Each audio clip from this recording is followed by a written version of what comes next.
mga ka-breadwinner! Huy! For today's video ay kinumpleto na nga natin ang business permit ng sari-sari store ng ka-winner nyo. Thank you, Lord! Sa part nga na to ay nagbayad na ako ng assessment natin hanggang December. Eto nga rin pala yung maganda dito sa online account natin sa Antipolo. Kasi once na nakapagbayad ka na, ay pwede mo nang i-download yung mga permits sa online account mo sa iba't ibang department.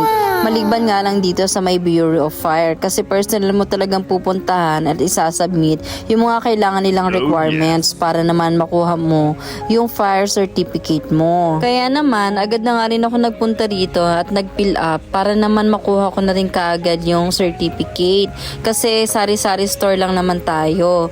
Kaya nakuha ko kaagad. O diba, masaya-masaya yung ka-winner nyo sa part na yan kasi nga, nakompleto na natin yung permit natin. Pero sa totoo lang, nauna ko talagang kunin is yung BIR. Kaya naman nakapagpagawa na tayo ng resibo. Huli ko lang talaga nakuha is yung sa mayor's permit.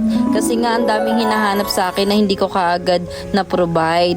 Kaya ngayon naman ituwang-tuwa na ako dahil nga kompleto na siya. Pwede ko nang i-display dito sa ating tindahan.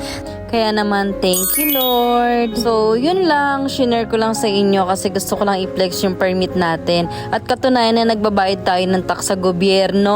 Huy! Kaya naman po, shout out po sa ating mga public officials. Sana naman po ay nalalagay sa tama yung mga ibinabayad namin na taxes. Kasi pinaghihirapan din po namin yan para naman po makatulong sa ating lipunan.